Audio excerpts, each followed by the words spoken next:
मुसीबत हुई है जो करीब आए हैं इंडिया और सऊदी अरेबिया। तो आपको क्या लगता है कि पाकिस्तान एक्सक्लूड हुआ है या उसके साथ जो रिलेशंस थे उसमें कमज़ोरी नज़र आई है? हैव अ फीलिंग कि इंडिया के ये ताल्लुकात मजबूत हो रहे हैं सऊदी अरेबिया के साथ तेल को लेकर।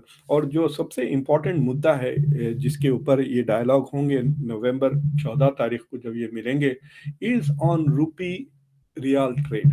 कि India is establishing its leadership in the south, global south, and it is establishing its leadership in the east. Okay. In spite of the fact कि दो मिलिटरली ज्यादा अब कोई इंडिया की बात करने का किसी को होश नहीं रहा। एक तो इंडिया गायब हो गया, वो इंडिया दुश्मनी, इंडोफोबिया, इंडो हमला कर देगा, इंडिया हमें निगल जाएगा, वो सारा प्रोसेस आपके जो अपने दुख दर्द इस कदर बढ़ गए कि वो सारा प्रोसेस आपका जो है वो गायब।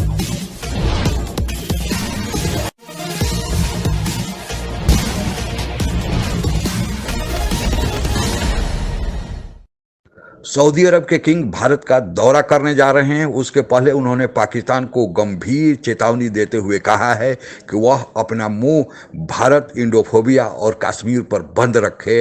यही पाकिस्तान के लिए अच्छा होगा। इसी चर्चा को आइए आगे बढ़ाते हैं। मुसीबत हुई है जो करीब आए हैं इंडिया और सऊदी अरेबिया। तो आपको क्या लगता है कि पाकिस्तान एक्सक्लूड हुआ है या उसके साथ जो रिलेशंस थे उसमें कमज़ोरी नज़र आई है? देखिए, इट इज लाइक अ, क्या मैं कैसा एक्सप्लेन करूं आपको, दे आर नॉट कंपेरेबल चीजें। या बिल्कुल ठीक।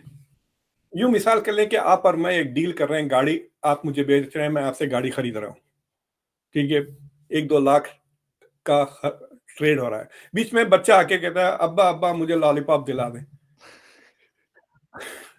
तो हम कहते हैं ठीक है रुको तो सही, हमारी ये डील हो जाने दे, फिर हम आपको लॉलीपॉप दिलाते हैं, कैडबरी जो चाहे वो दिला देंगे। इधर बीच में पाकिस्तान उस तरह कह रहा है भाई प्लीज हेल्प अस आउट, हमारा ये वो हो रहा है। आपको पता है कि सऊदी अरेबिया ने वो जो लोन ड्यू था उसको रोल ओवर कर दिया है, चाइना ने भी। तो ये जो पाकिस्तान को जो प्रॉमिस कर रहे हैं उनको नंबर्स को सीरियस हैव अ फीलिंग के इंडिया के ये ताल्लुकात मजबूत हो रहे हैं सऊदी अरेबिया के साथ तेल को लेकर।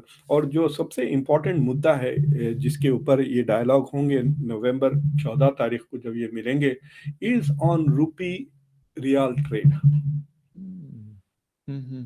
Once again going around the dollar. या तो मुझे लगता है कि दीज आर इम्पोर्टेंट। ये जो मीटिंग्स हो रहे हैं इंडिया के साथ, रशिया के और सऊदी अरब के, और आप आजकल रिपोर्ट्स देख रहे होंगे कि चाइना भी इंडिया की बहुत तारीफें करने लग गया है, और साथ में कह रहे कि एक नई जंग भी आने वाली है, पता नहीं किसके खिलाफ लड़नी है। शी जिनपिंग ने जब कल अपने आर्मी के लोगों से मिले थे, तो ताइवान की जिक्र इशारा था ताइवान की तरफ। जी जी।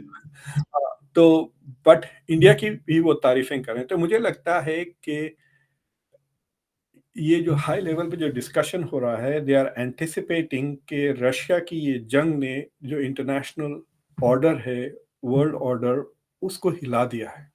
अब कोई इंडिया की बात करने का किसी को होश नहीं रहा। एक तो इंडिया गायब हो गया, वो इंडिया दुश्मनी, इंडोफोबिया, इंडो हमला कर देगा, इंडिया हमें निगल जाएगा, वो सारा प्रोसेस आपके जो अपने दुख दर्द इस कदर बढ़ गए कि वो सारा प्रोसेस आपका जो है वो गायब हो गया।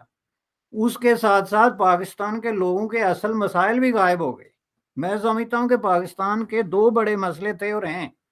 एक ये कि how to deal with India, India के साथ आप दोस्ती करते हैं या दुश्मनी करते हैं, ये आपके फ्यूचर का पॉइंट है और ये आपके फ्यूचर को तय करेगा। अगर आप इंडिया से दुश्मनी और ये कॉन्फ्लिक्ट की सिचुएशन रखते हैं, आपका कोई फ्यूचर नहीं है इंडियन सब कॉन्टिनेंट में या साउथ एशिया में और दुनिया में फॉर दैट पर्पस। और इसी तरह अगर आप लोगों के असल मसाइल को इग्नोर करते हैं, जो गुर्बत है, बेरोजगारी है, एक क्रम्बलिंग किस्म का जो है जस्टिस सिस्टम है, करप्शन है, मुनाफकत है, यू नेम इट, तो उस सब को आप अंडर द कारपेट डाल के, तो आपका नंबर 1 मसला ये है कि हमारा आर्मी चीफ कौन होगा, तो फिर ये आपके खुदा ही आप MBS का आना इस वक्त जिस वक्त रिलेशंस सऊदी अरेबिया के साथ, रशिया के साथ और अमेरिका, तीनों कंट्रीज के साथ एक हाई लेवल पे है इंडिया के। देखिए, कल रात तक जो मैं खबरें पढ़ी थी तो उससे लग रहा था कि 14 नवंबर को वो आ रहे हैं, कि India is establishing it's leadership in the south, global south, and it is establishing it's leadership in the east, in spite of the fact कि दो मिलिटरली ज्यादा पावरफुल मुल्क हैं ईस्ट में, रशिया और चाइना जी। तो India is playing a very interesting diplomatic game, और unfortunately unlike America जहाँ पे नेशनल सिक्योरिटी स्ट्रैटेजी वगैरह छप जाती हैं, हमको पता चल जाता है कि ये क्या करने वाले हैं, इंडिया ने उस तरह का कोई ऐसा व्हाइट पेपर रिलीज नहीं किया to tell us what they are planning to do, तो थोड़ा बहुत गेस वर्क करना पड़ता है। राइट सर, एक लास्ट क्वेश्चन।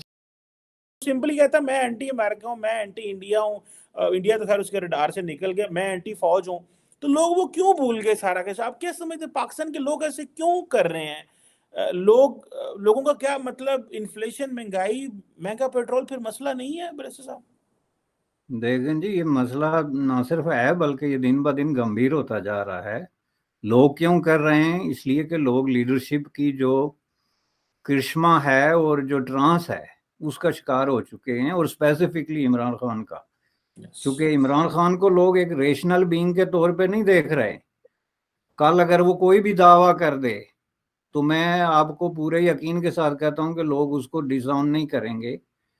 उसकी वजह यह है कि लोग अपनी गुर्बत, बेरोजगारी, ये तशद्दुद, नाइंसाफी, जो कुछ उनको डे बाय डे जो कुछ उनके साथ हो रहा है, उसका उन्होंने हल ये निकाला था कि ये कोई नया बंदा आया है जी, ये हमारा जो है ये कोई करेगा। चूंकि उसने लोगों को बहुत फोर्सफुली बावर कराया अपनी स्पीचेस में, जलसों में, जुलूसों में, जो भी उसने रिलीज की कि मैं ये सारे मसाइल हल कर दूंगा। लोग इसी तरह अपने लीडरों पे ट्रस्ट करते हैं, उनके इसका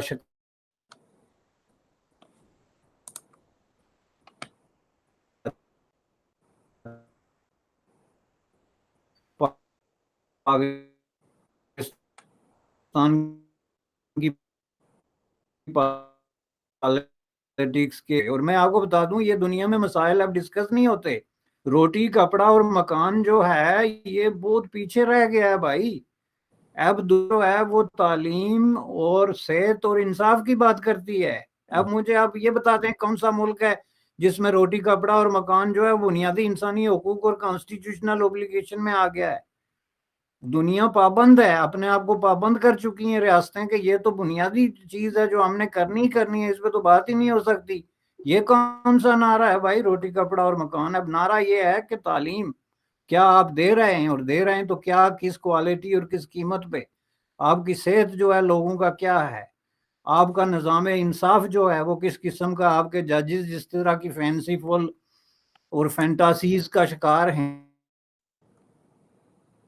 की मौजूदगी में, क्या ये बिलीव भी किया सकता है कि जनाब जो है वो जस्टिस सिस्टम, आपके एक जज साहब आपके आज कह रहे हैं जी वो UAE जो है FATF में शामिल है, चूंकि वहां भी करप्शन है, जिसका दूसरा मतलब क्या है कि हम अगर दुनिया में 130वें नंबर पे हैं तो देन व्हाट, एक एथोपिया भी है जो 131वें में है। हम अगर FATF में फंस गए थे तो क्या है जी, UAE भी है।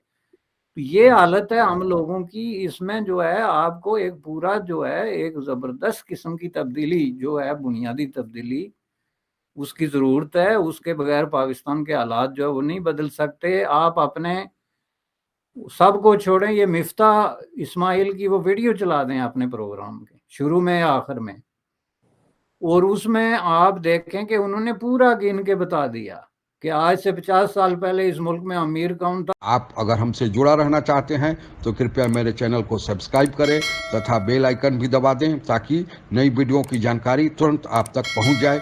धन्यवाद। जय हिंद।